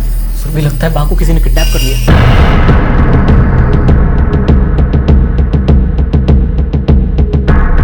दोनों लेटर्स एक ही आदमी ने लिखे हैं। सर, यहाँ जो कॉल आया था और भाविन को जो कॉल आया था, वो दोनों ही कॉल पीसीओ से आए थे। एक नानपुरा से और एक संग्रामपुरा से। दोनों ही जगह पास पास। पीसीओ वालों को पता नहीं कि फोन किसने किया था। कॉइन बूथ था, वहाँ कोई बूथ वाला नहीं था। सर अब क्या करेंगे सर? मेरी बात मुसीबत में होगी। कल हम दाभोली जाएंगे, आखिर पता तो चले कि किडनैप करने वाला चाहता क्या है।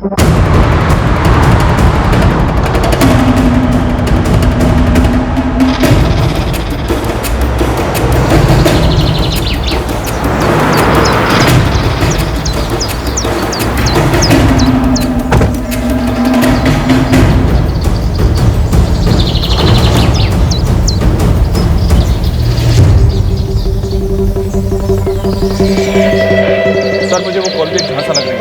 लेकिन ये खेल कौन खेल रहा है और क्यों?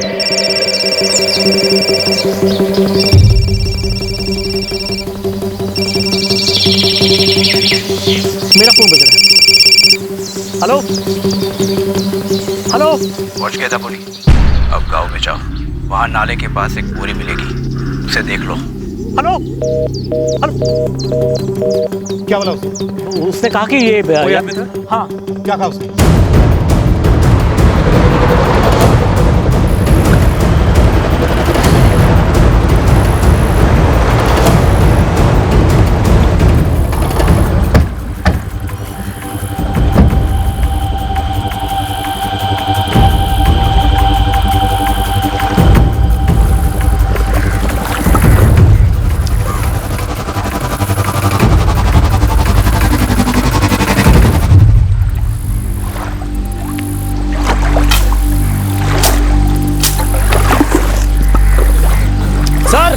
सर वो देखो बोरी।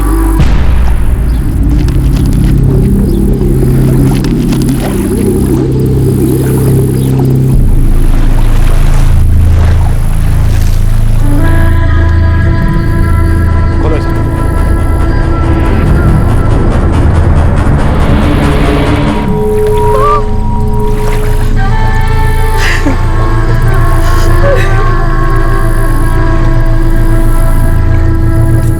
ऐसा हो ही नहीं सकता सर। मेरी माँ हमेशा चेन पहनती थी, अंगूठियां पहनती थी, इयररिंग्स पहनती थी। हमें ऐसा लग रहा है कि पहले किसी ने आपकी माँ को लूटा और फिर मार डाला।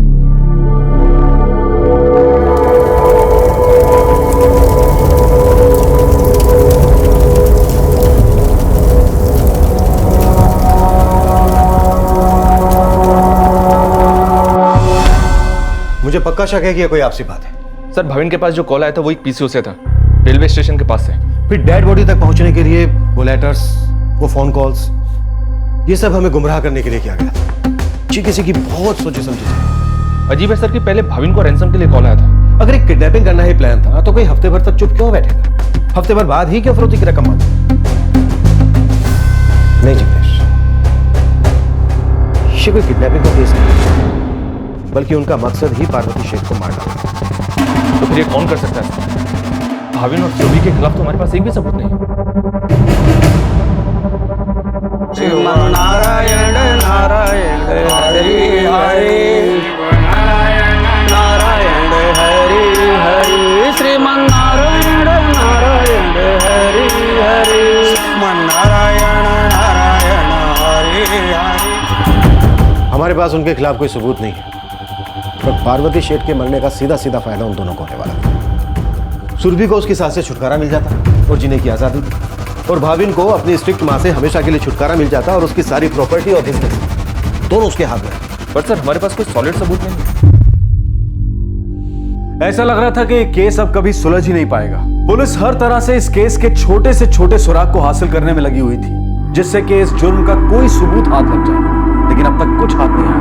यह खून बहुत ही सफाई से किया गया लग रहा था, पर 4 महीने के बाद इस केस के आगे बढ़ने के कुछ आसार नजर आए, जिससे कि इस जुर्म के मुजरिमों का शायद पता चल सकता था। हमने हर पहलू से इन्वेस्टिगेशन की है, फिर भी एक भी सबूत नहीं मिला है। सिर्फ 2 लोग हैं जिन पर शक किया जा सकता है, एक पार्वती शेठ का बेटा भाविन शेठ, दूसरा उनकी बहू सुरभि। हमें पूरा यकीन है कि इन दोनों में से कोई एक या फिर दोनों इसमें शामिल है, इसलिए हमें इन दोनों के नार्को टेस्ट की इजाजत चाहिए।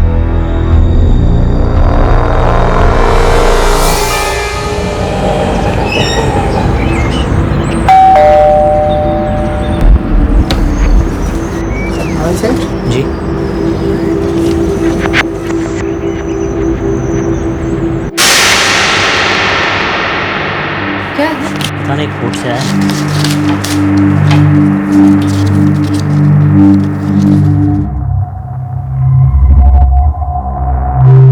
क्या लिखा है इसमें? सुरभि, कोर्ट ने पुलिस को हम दोनों की नार्को टेस्ट करने की इजाजत दी है। तारीख भी लिखी है, 23 दिसंबर। पर इस टेस्ट में होता क्या है? उन्हें हम दोनों पर शक है सर। हाँ, पर ये नार्को टेस्ट होता क्या है? क्योंकि इस टेस्ट द्वारा अगर कोई भी झूठ बोल रहा है ना तो पकड़ा जाए। पर हम झूठ नहीं बोल रहे हैं। लेकिन ये उन्हें विश्वास नहीं आता ना।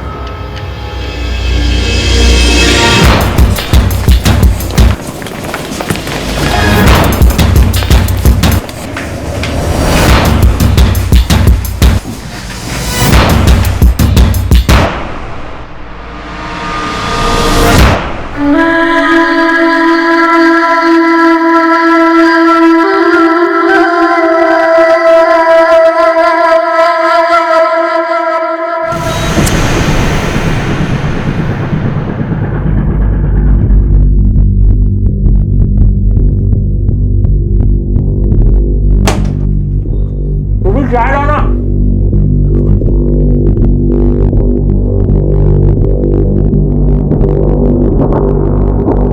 उसमें चाय थी गई।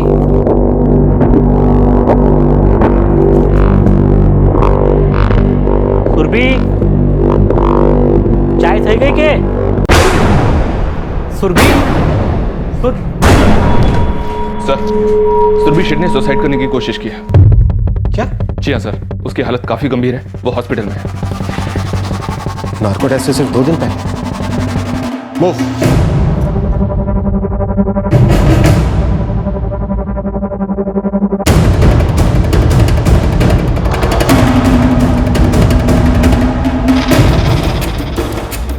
क्या हुआ? सर, पेस्टिसाइड की पूरी बोतल पी। कल उसने आपसे कुछ कहा था? कोई बात हुई?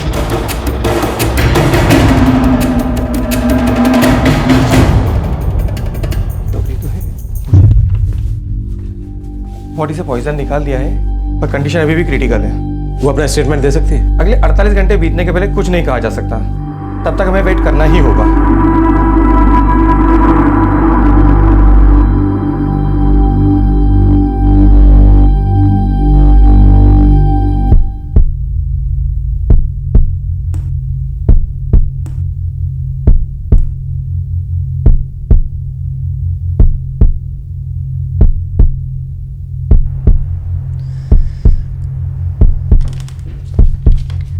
ये अभी भी अर्ली रिकवरी स्टेज में है, ज्यादा लंबी बातचीत मत कीजिएगा।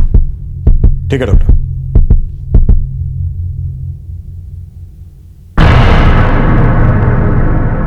सुरभि शेठ, आपने सुसाइड करने की कोशिश की, ये पुलिस केस है, हमें आपका स्टेटमेंट चाहिए।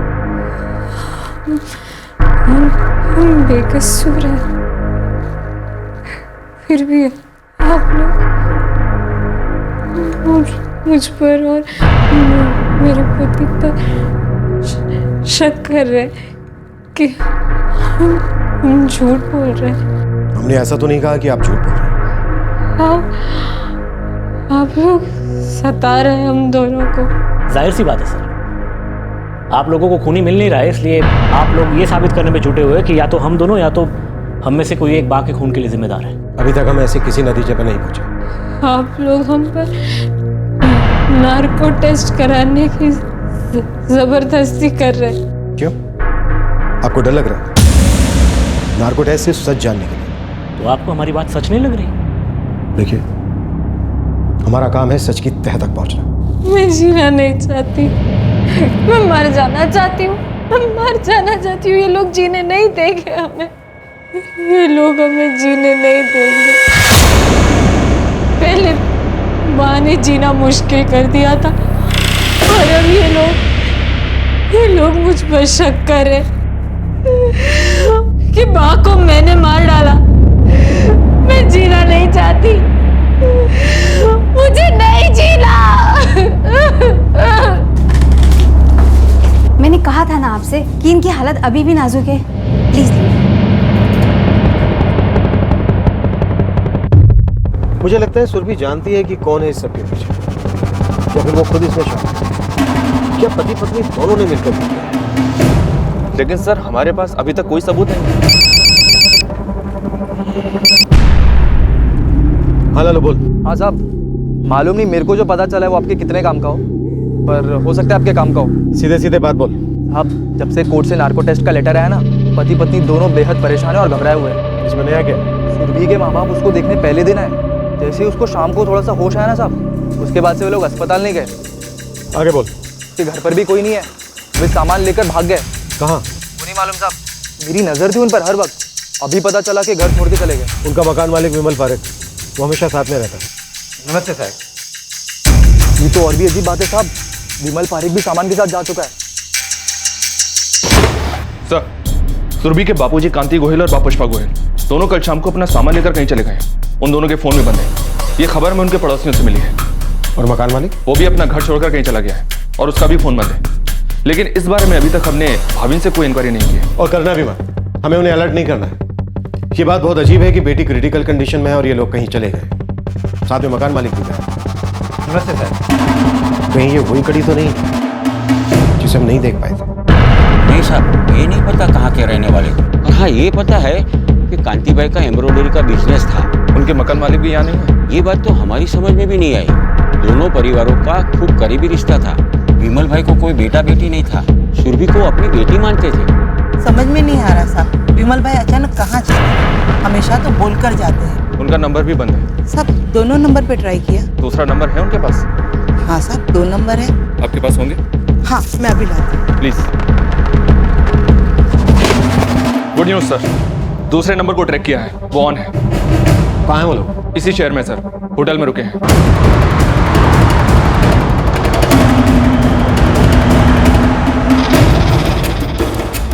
सर, रूम नंबर 405, कल रात में यहाँ रुके।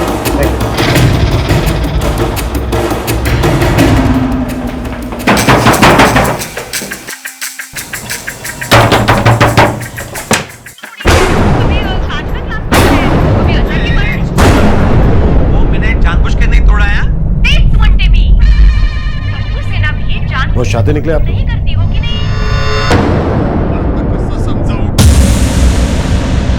हम कहीं भाग नहीं रहे थे, किराए पर नया मकान तलाश रहे थे। सुरभि के इलाज के लिए पैसा बचाना था। और इस काम में आपकी मदद करने आपके मकान मालिक विमल पारेख अपना घर छोड़कर आ गए किराए के मकान में रहने के लिए। साहब, मैं तो इनकी सिर्फ मदद कर रहा था। सुरभि मेरी बेटी जैसी ही है। चलिए, आपकी कहानी तो हो गई। पुष्पा, आपको कुछ कहना है?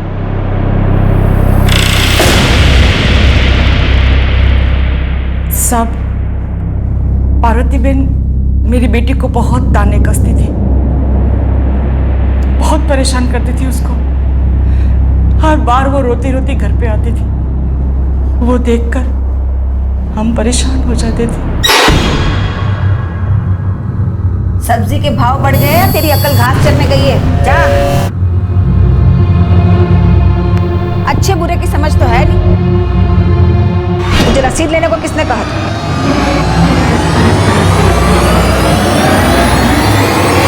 हमने सोचा अच्छा परिवार है, रईस लोग हैं, वहां शादी करेंगे तो बेटी ससुराल में सुखी रहेगी। पता नहीं था मेरी बेटी हर रोज परेशान रहेगी।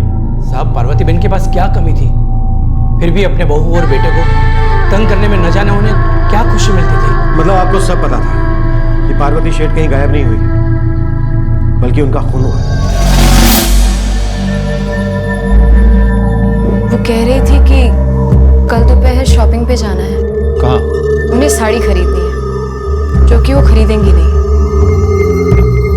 मेरे पास एक साड़ी है, उन्हें पसंद आएगी।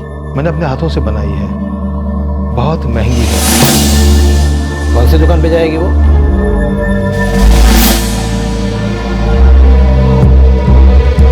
सुरभि कई बार पार्वती बहन के साथ उस दुकान पर जाया करती थी। वो जानती थी वहां क्या होगा। वो जानती थी कि कहां तक दोनों पैदल चलेंगे और फिर रिक्शा करेंगे।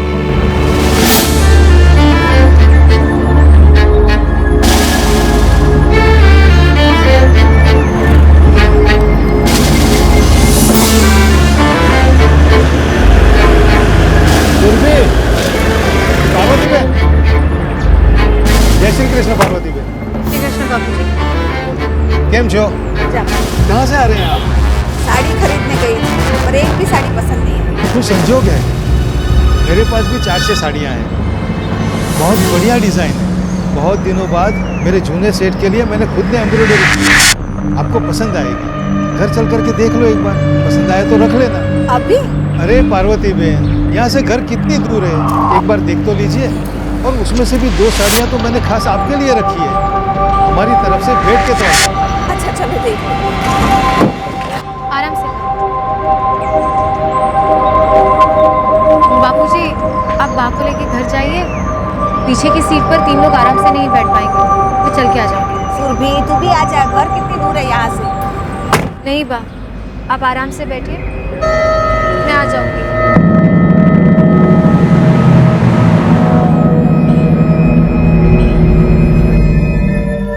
तो ये पूरी तरह से प्लान था कि सुरभि पार्वती शेठ का मोबाइल फोन अपने पास रखे। कहाँ मारा पार्वती शेठ को और किसने मारा?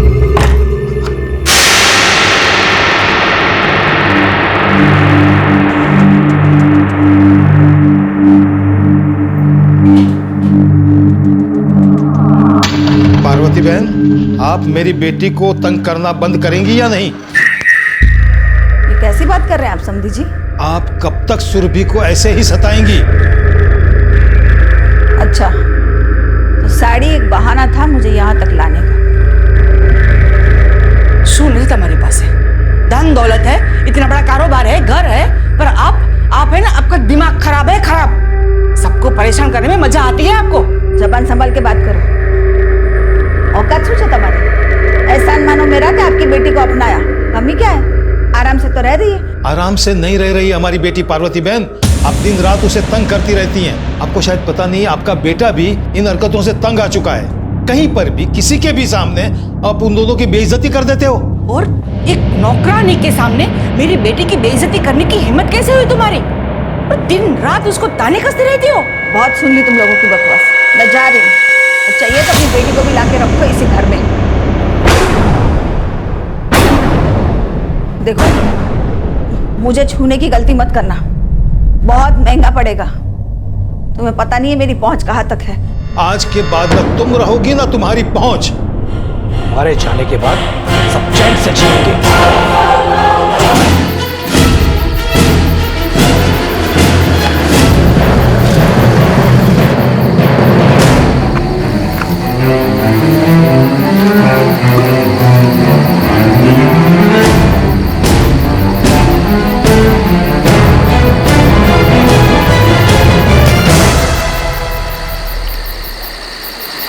हमने लाश को घर में ही छिपा के रखा था, फिर जैसा तय था वैसा ही सुरभि ने किया, और रात को हम लाश को नाले के पास फेंक आए। वो फोन कॉल्स और लेटर्स?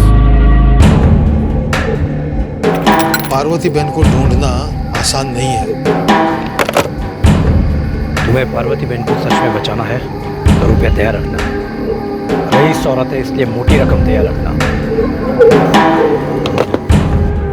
पहुंच गया था पुली, अब गांव में जाओ, वहां नाले के पास एक जूट की बोरी मिलेगी, उसे देख लो। मैंने पुलिस स्टेशन फोन किया था और विमल भाई ने भाविन को। भाविन विमल भाई की आवाज नहीं पहचानता था। 1 हफ्ते तक इंतजार क्यों किया? लाश को हम तक पहुंचाने के लिए नाटक क्यों किया? हमें लगा था कि पुलिस लाश को ढूंढ लेगी और फिर खून और लूट का केस बन जाएगा। हमने सारे गहने भी निकाल लिए थे, ऐसा कुछ हुआ नहीं, और अखबारों में केस बहुत ही आने लगा। और जब लाश 1 हफ्ते तक नहीं मिली तो हमने सोचा कि केस को अपहरण का केस बना दे, ताकि पुलिस को जल्द से जल्द लाश मिल जाए और किसी तरह केस बंद हो जाए। हमें पता चल चुका था कि आपको भाविन और सुरभि पर शक है। उन पर तो हमें पहले से ही शक था, बल्कि लगभग यकीन था कि वो दोनों इसमें शामिल। क्या भाविन भी इस प्लान में आप लोगों के साथ मिला हुआ था? उसे कुछ पता नहीं था। इस वजह से आप लोगों ने भागने की कोशिश की थी। सुरभि ने हमें चले जाने को कहा था, वो डर गई थी नार्को टेस्ट से। उसे लगा था वो सच उगल देगी। उसने आत्महत्या की कोशिश की। उसने हमें चले जाने को कहा था। उसने कहा था कि वो आत्महत्या की जिम्मेदार पुलिस को ठहराएगी। मुझे अभी भी यकीन नहीं हो रहा है कि आप लोगों ने 58 साल की एक औरत को मारने के लिए इतनी सारी प्लान की। उसने सुरभि का जीना मुश्किल कर दिया था। औरत समझ ही नहीं पा रही थी कि उसके गुस्से, उसकी अकड़, उसकी बेइज्जती की वजह से वो अपनों को दुखी कर रही थी।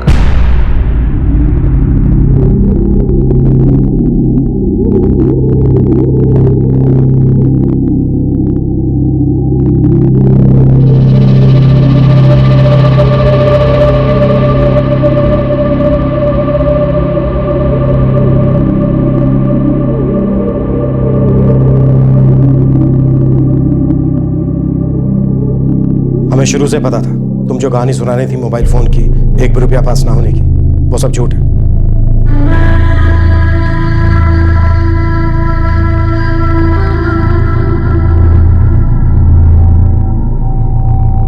हम तुम्हारे ठीक होने का वेट करेंगे।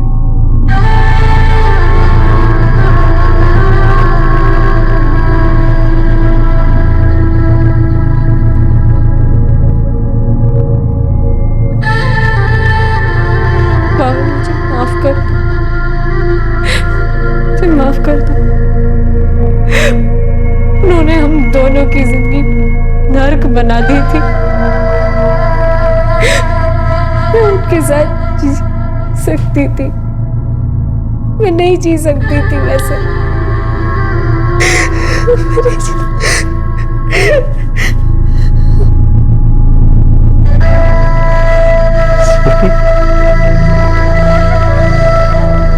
वो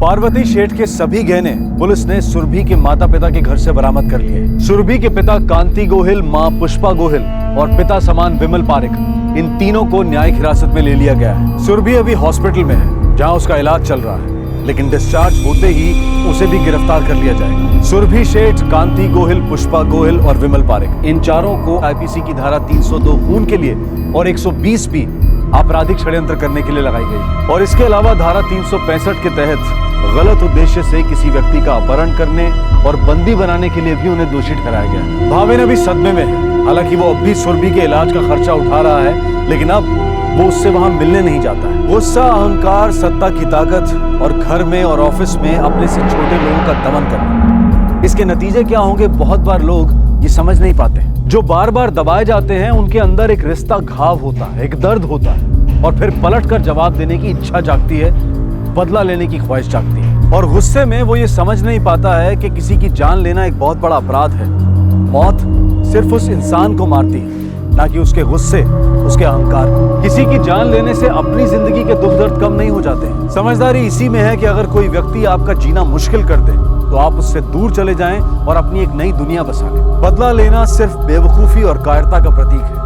आपसे फिर मुलाकात होगी क्राइम पेट्रोल दस्तक में एक और नए केस के साथ। तब तक अपना ख्याल रखें, सुरक्षित रहें और याद रखें, प्रतिशोध जुर्म का अंत नहीं बल्कि एक नए जुर्म की शुरुआत है। जय हिंद। इस तरह के और भी एपिसोड देखने के लिए हमारे चैनल को सब्सक्राइब करें और बेल आइकन दबाना ना भूलें।